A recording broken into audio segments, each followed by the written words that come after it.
Dieu puissant, il règne, de son Saint-Lieu avec sagesse, amour, oui, Dieu est un Dieu puissant. Bonjour, vous m'entendez bien? Ça marche. Quel privilège aussi pour nous que de pouvoir ouvrir la parole de Dieu, et quelle joie aussi pour moi de pouvoir apporter cette parole ce matin, qui se veut être une parole d'encouragement, une parole, peut-être une pensée, je dirais, de l'esprit, plus qu'un enseignement, on va dire, d'études bibliques, mais plus une exhortation, plus une pensée de l'esprit qui est venue sur mon cœur pour ce matin. Et il me tarde de pouvoir commencer, donc on va passer les intros, hein, et on va aller dans le vif du sujet. Et ce matin, j'aimerais vous parler, alors je ne sais pas si ça va fonctionner la technique, peut-être que j'ai quelques images à vous montrer. On va parler de la fenêtre de l'espérance. Dieu a une fenêtre qui se nomme espérance, et il veut nous encourager par sa parole ce matin et par l'Esprit Saint, je le crois, à pouvoir dans notre propre cœur, dans notre propre âme, dans notre propre maison, actionner la poignée de la fenêtre, cette fenêtre de l'espérance pour ouvrir. Et j'aimerais faire une première lecture d'introduction dans le livre de l'Ecclésiaste, juste pour prendre un premier verset qui va nous mettre un petit peu en piste sur cette pensée. Dans l'Ecclésiaste, au chapitre 12 et au verset 3, le sage, Salomon certainement, a écrit quelques conseils qui sont adressés en particulier à la jeunesse. Et c'est intéressant, alors je ne me trompe pas, nous ne sommes pas dans une réunion de jeunesse ce matin, bien qu'il y ait des jeunes et puis il y a des plus jeunes et encore plus jeunes, mais tout le monde est jeune ici. Hein. Mais pourtant ce passage il est intéressant parce que bien sûr il y a une description poétique qui est là, mais il y a un détail que je voudrais mettre en évidence. Parce que je crois que dans la parole de Dieu, il n'y a pas de détail justement. Et dans l'Ecclésiaste au chapitre 12 et au verset 3, voici ce conseil qui est donné. Souviens-toi de ton Créateur pendant les jours de ta jeunesse, avant que s'obscurcissent le soleil et la lumière, la lune et les étoiles, et que les nuages reviennent après la pluie temps, où les gardiens de la maison tremblent, où les hommes forts se courbent, où celles qui moulent s'arrêtent parce qu'elles sont diminuées, où ceux qui regardent par les fenêtres sont obscurcis, etc., etc. Il y a toute une description poétique ici dans ce passage qui en fait décrit derrière ces images la réalité de l'âge, la réalité, on va dire, des infirmités dues au vieillissement. Et vous avez toute une description assez poétique, n'est-ce pas? Les gardiens qui chancellent, les hommes forts qui se courbent, celles qui moulent s'arrêtent parce qu'elles sont diminuées. Ça évoque les dents, hein, la dentition. Et puis, il y a entre autres la question de la vue.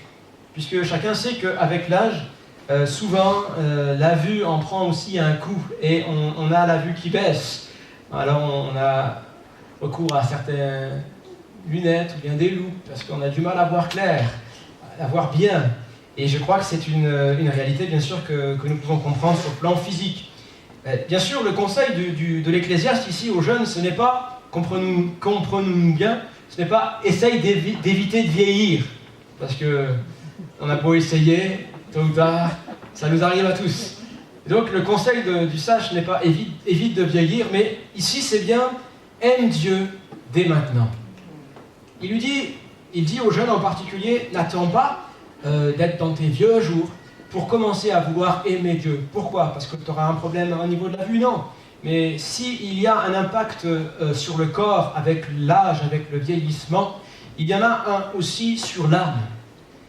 Notre âme, comme notre corps, vieillit. Notre âme, comme notre corps, se fatigue, peut s'engourdir.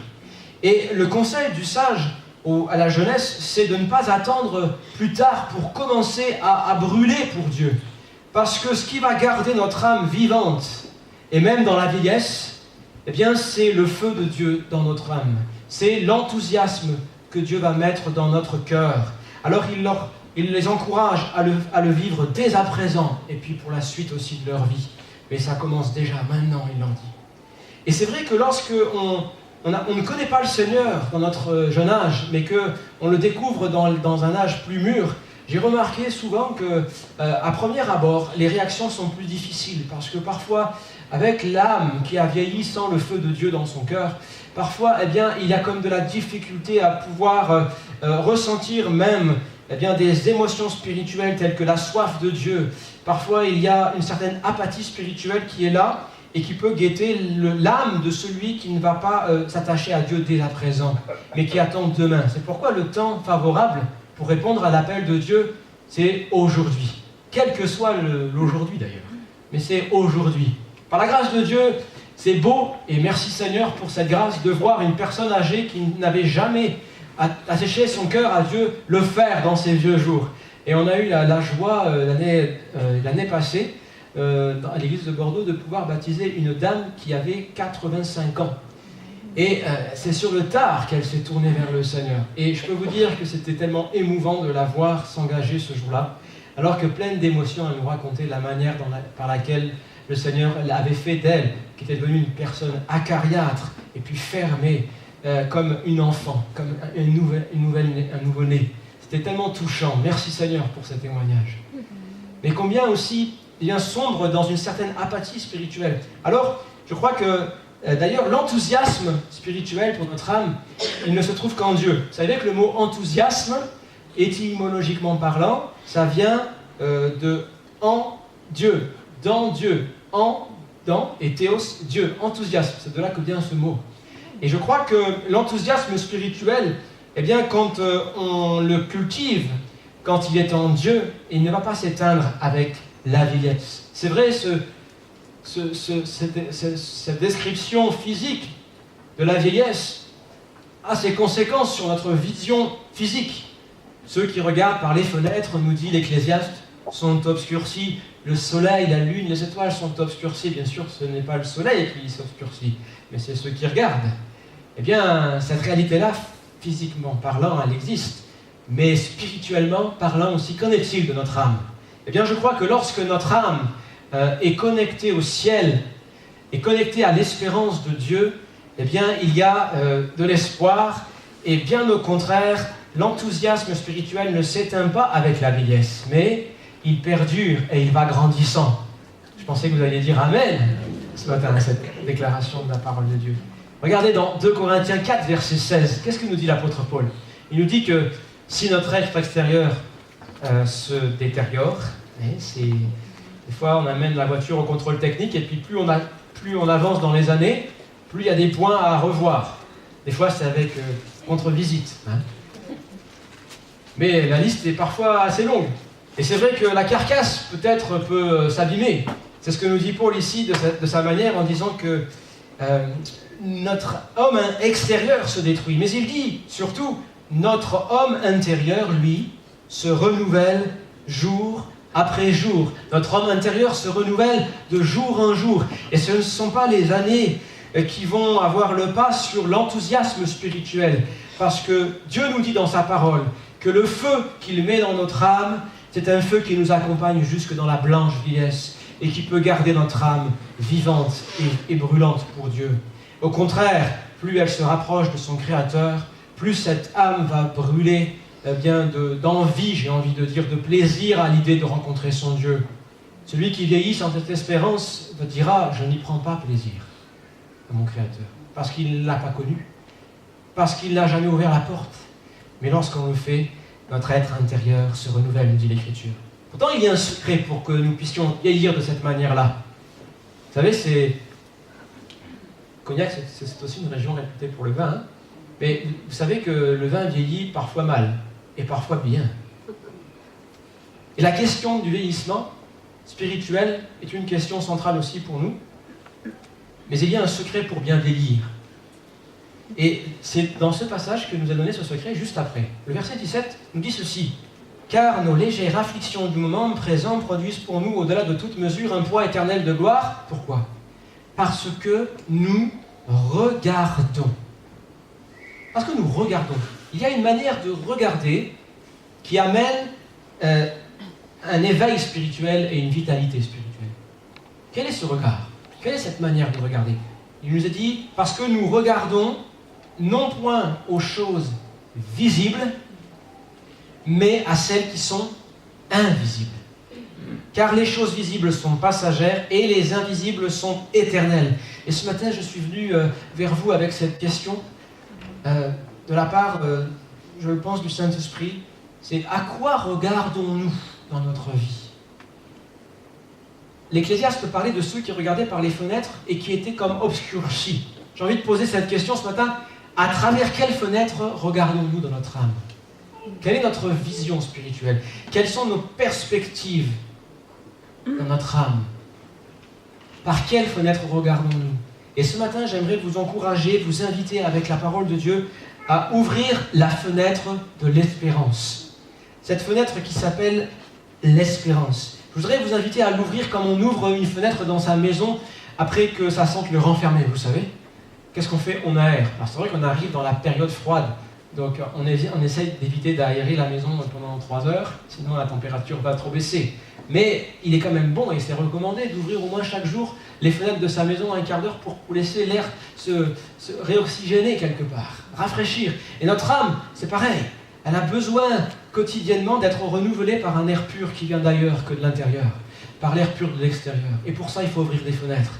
Et en particulier, il faut ouvrir la fenêtre de l'espérance. La fenêtre de l'espérance, quand elle s'ouvre, elle nous permet de pouvoir aussi laisser entrer le soleil de la justice, de laisser entrer la lumière de Dieu qui va venir éclairer notre intérieur. Combien nous avons besoin de lumière. Ce local était bien sombre avant de devenir ce qu'il est. Et il a fallu y faire entrer la lumière.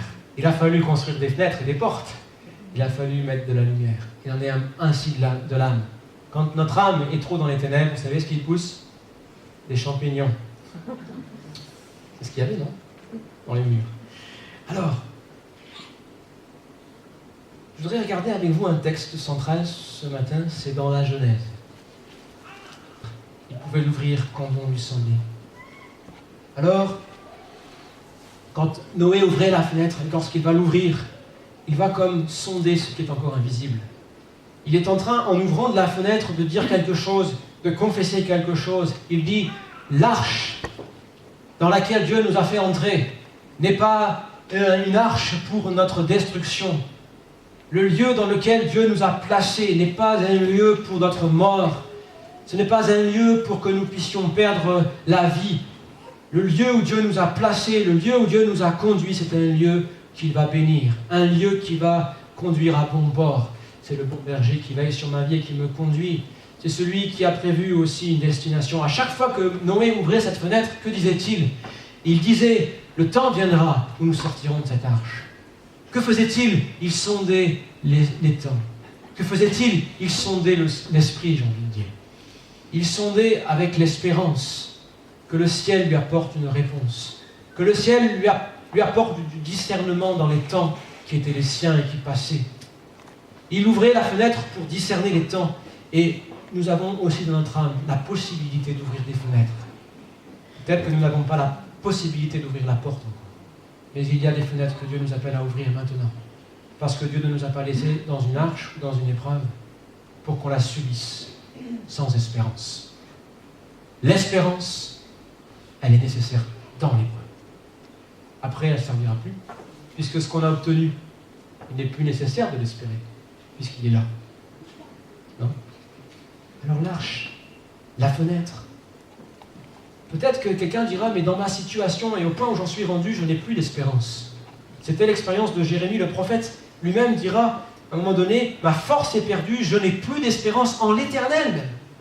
Qu'il ait été désespéré des hommes, on peut comprendre, quand on regarde tout ce qu'il a vécu, qu'il ait été désespéré des hommes, ça c'est certain, c'était une évidence. Mais qu'il puisse dire, j'ai perdu même toute espérance en l'Éternel, c'est que l'âme de Jérémie était gravement atteinte.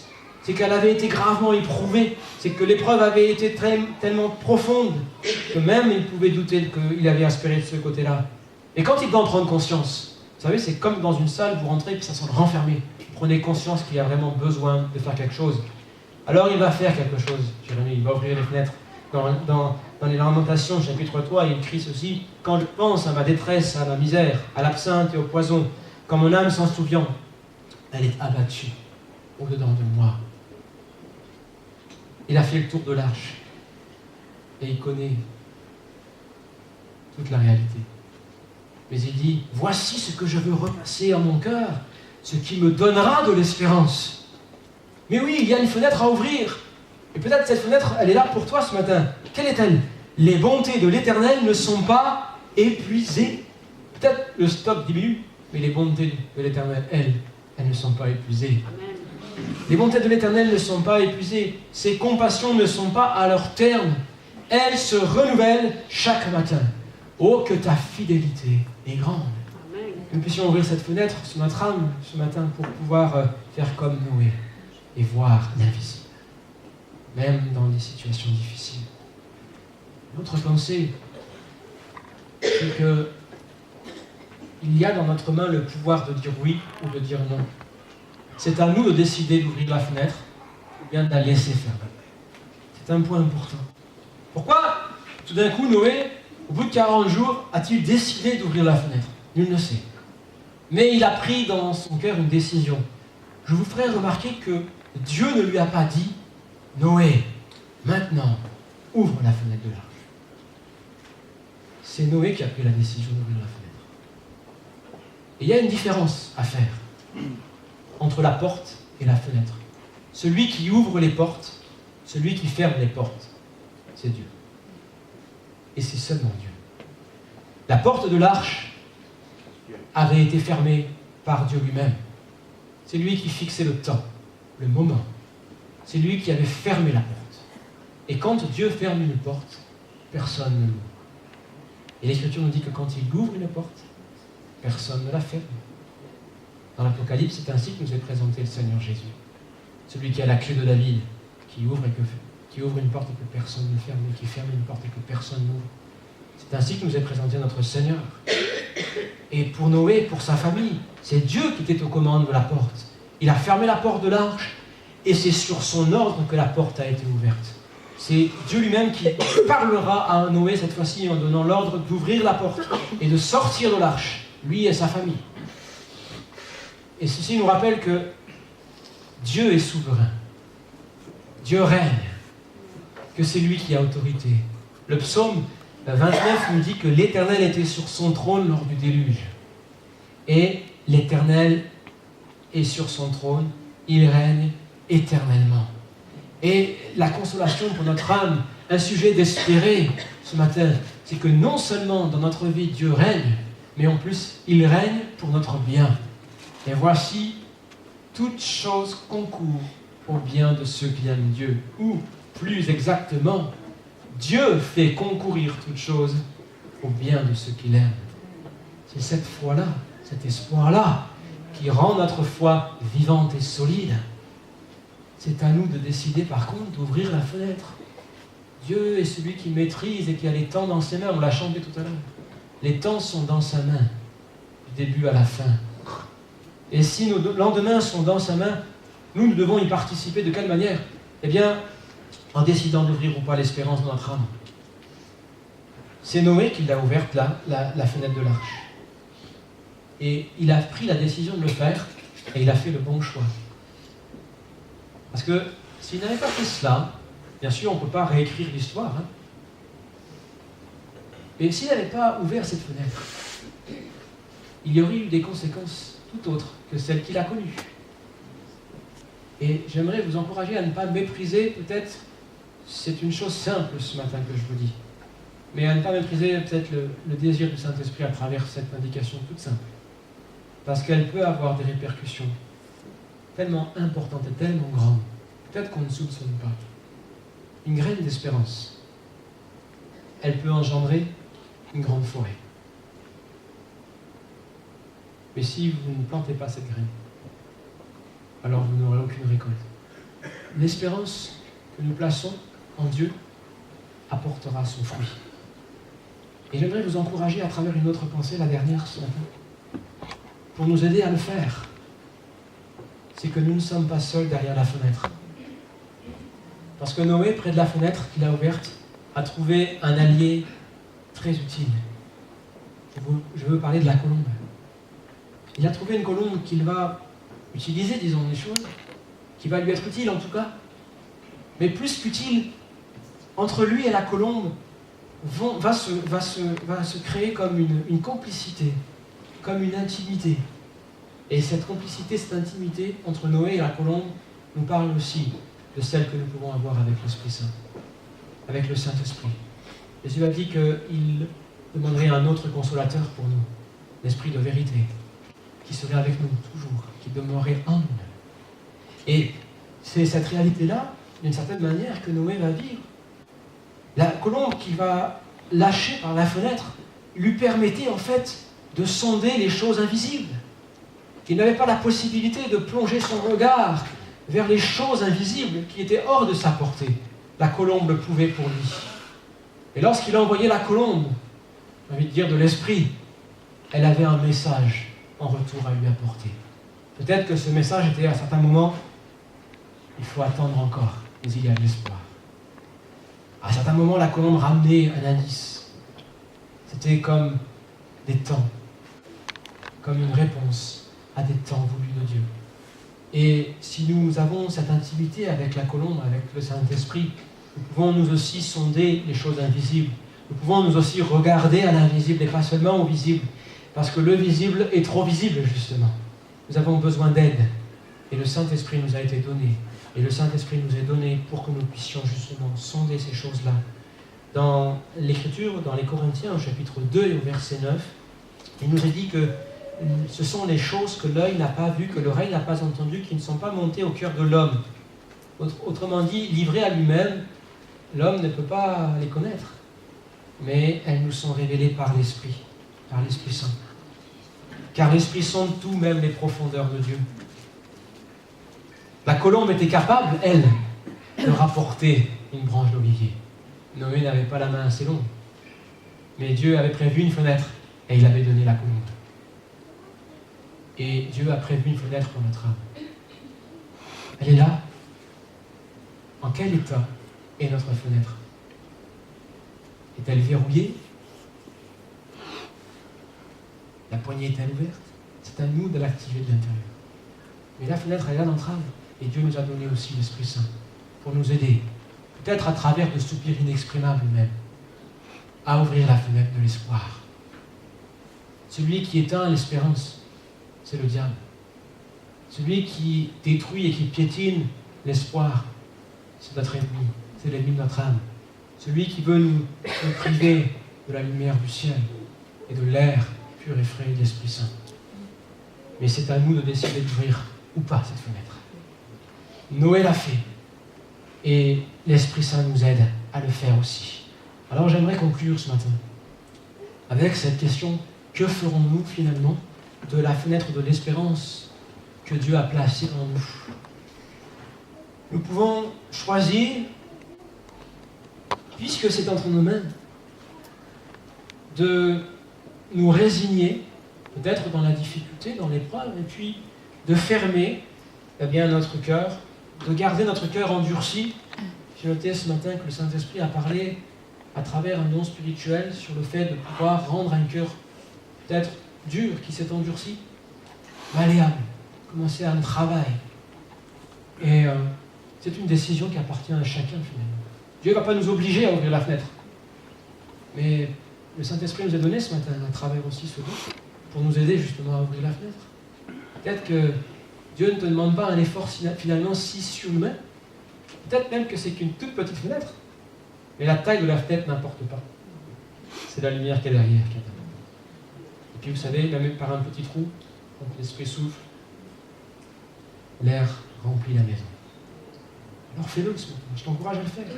Ne sois pas comme cet officier dont il est parlé dans le livre des rois. Souvenez-vous de cet officier qui refusa, lui, d'ouvrir d'une certaine manière la fenêtre du ciel, la fenêtre de l'espérance. Dans 2 Rois, chapitre 7, au verset 18, il nous a parlé de cet homme, l'officier du roi. Et vous savez, lorsque le prophète avait dit qu'il allait y avoir des temps nouveaux pour Samarie, il était dans la ville de Samarie, un temps de disette, temps d'épreuve encore, là, assiégé, des temps tellement difficiles à vivre que même on était prêt à manger. Qu'une porte va s'ouvrir, que Dieu va apporter la délivrance, le salut. Quelle est sa réponse? Il dit, mais quand l'Éternel ferait des fenêtres au ciel, pareille chose arriverait-elle? Il ne croyait pas qu'il soit possible qu'il y ait une fenêtre d'espoir. Et que même si une fenêtre pouvait exister, il n'était pas possible qu'elle s'ouvre. Il a choisi finalement de garder ses fenêtres fermées. Alors, la porte a fini par s'ouvrir quand même. Parce que lorsque Dieu a décidé quelque chose, vous savez, qu'on soit pour ou qu'on soit contre, la chose arrivera. Hein. Vous pouvez faire des mains et des pieds. Si Dieu décide une chose, elle arrive. Sauf que nous, ce qui va changer, c'est est-ce qu'on va la vivre. Parce que cet homme a vu de ses yeux la porte de la ville de Samarie s'ouvrir, mais il ne la franchira jamais. Parce qu'il nous est dit dans l'Écriture qu'il fut écrasé à la porte par le peuple.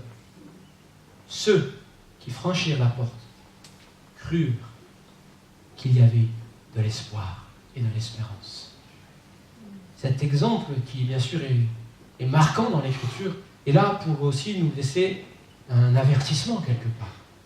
Que de notre décision et de nos choix découlent aussi des conséquences importantes. Je crois que le choix est de notre côté. Nous pouvons soit laisser cette porte, cette fenêtre comme cela, ou nous pouvons prêter l'oreille à l'encouragement du Saint-Esprit ce matin, et nous pouvons décider d'ouvrir la fenêtre. Nous pouvons faire comme Noé, nous pouvons faire comme Jérémie. Voici ce que je veux repasser dans mon cœur, c'est que les bontés de l'Éternel ne sont pas épuisées. C'est qu'il y a de l'espoir. C'est que Dieu connaît l'avenir, et il a dit que je vais préparer pour toi un avenir et de l'espérance. Nous pouvons faire comme Daniel aussi. Daniel, vous savez, qui était dans cette chambre haute, alors qu'un édit royal avait été proclamé, interdisant à quiconque de prier et d'invoquer d'autres dieux que le roi lui-même. Que fit Daniel? Il nous a dit dans l'Écriture que Daniel, comme à son accoutumée, eh bien, était là dans sa maison, et les fenêtres de la chambre supérieure de sa maison étaient ouvertes. Et il invoquait l'Éternel. Daniel 6,10. Et il priait et il invoquait son Dieu, comme il le faisait auparavant. Ce jour-là, Daniel n'était pas en train de faire de la provocation par rapport à l'interdiction. Il était juste en train de faire ce qu'il avait l'habitude de faire jusque-là tout le temps. Chaque jour, il le faisait. Chaque jour, il ouvrait ses fenêtres. Chaque jour, il aérait son cœur et son esprit par le ciel. Il en avait bien besoin dans les circonstances qui étaient les siennes. Vu les pressions qu'il subissait, vu les intrigues qui étaient autour de lui, vu la jalousie qui était là, vu les provocations, la malveillance qui rôdait autour de lui comme des flots, comme les flots du déluge autour de l'arche de Noé. Mais sa fenêtre était ouverte tous les jours. Et par cette fenêtre est venue aussi l'inspiration dont Daniel a eu besoin. Et il fut un témoignage dans sa génération que Dieu est fidèle envers ceux qui s'attachent à lui. Et il a eu ce témoignage dans sa génération que Dieu a toujours le dernier mot. Même s'il doit pour cela fermer la bouche et la gueule des lions, mais il est victorieux. Parce qu'il a appris à ouvrir la fenêtre. On en revient au point de départ de tout à l'heure. Notre être intérieur se renouvelle à mesure que nous regardons aux choses invisibles. Et c'est ce que Daniel a fait, c'est ce que Noé a fait. Plaise à Dieu que c'est ce que nous faisions ce matin. Non seulement ce matin, mais peut-être dans les jours qui viennent. Car je crois que si ce message a été donné, c'est pour que nous puissions y répondre. Et que pour que quelques-uns au moins puissent y répondre. Peut-être que certainement que Dieu a un message pour quelqu'un. Et veut l'encourager à le faire. Alors, l'encouragement que je veux donner, c'est n'attends pas demain même pour le faire, mais dès aujourd'hui, fais-le. Et ouvre la fenêtre de l'espoir, de l'espérance. Dis comme le psalmiste, Éternel, j'élève à toi mon âme. Mon Dieu, en toi je me confie. Tu es le Dieu de mon salut. Tu es toujours mon espérance. Éternel, souviens-toi de ta miséricorde et de ta bonté, car elles sont éternelles. Oui, c'est à nous de décider ce que nous allons faire. Mais ce que je voudrais vous dire ce matin, et ce que je suis venu vous dire de la part du Seigneur, c'est que la fenêtre de l'espérance, elle est à notre portée. Et que nous ne sommes pas seuls, la colombe est là aussi. Et si nous l'écoutons, elle va nous parler bien que la vie de résurrection est aussi à notre portée. Que oui, le tombeau est fermé. Que oui, la pierre a été roulée. Mais que la pierre a été roulée de nouveau. Et que le tombeau est vide. Et qu'il y a de l'espoir. Et qu'il y a de l'espérance. Parce que Christ est en nous. Christ en nous. L'espérance de la gloire. Amen, nous allons prier. Seigneur Jésus, je te remercie pour les portes que tu as ouvertes. Je te bénis également pour celles que tu as fermées. Je te bénis parce que tu es souverain et maître dans nos vies. Comme tu l'as été au temps du déluge, Tu l'es aujourd'hui, tu n'as pas changé. Tu règnes sur ton trône et ton règne est éternel. Et tu nous donnes cette assurance ce matin, tu nous la rappelles que si nous sommes éprouvés, c'est pour un temps. Et qu'il y a un temps où les portes s'ouvrent, selon ton bon dessein. Et tu veux que nous puissions, nous, ranimer l'espoir.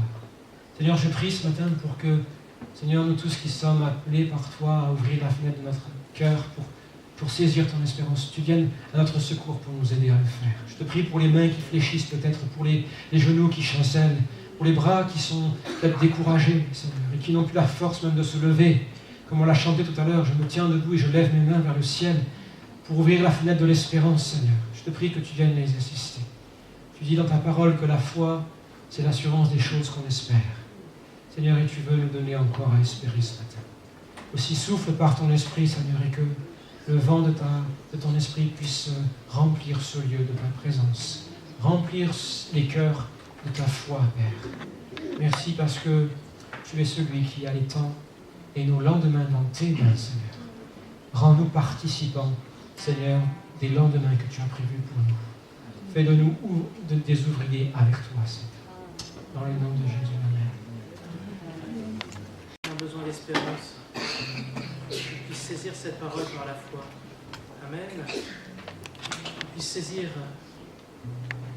la fenêtre et l'ouvrir. Nous l'avons entendu et je crois que c'est important. C'est à nous de faire le geste. Il y a ce que Dieu fait, mais il y a ce que toi tu dois faire. En effet, il est celui qui ouvrira la porte en son temps. Mais aujourd'hui, il y a la fenêtre que toi tu dois ouvrir pour laisser la grâce de Dieu se manifester. Et nous ne voulons surtout pas ressembler à ce soldat qui a méprisé ce que Dieu était capable de faire. Ce matin, ne méprise pas ce que Dieu veut accomplir. Amen.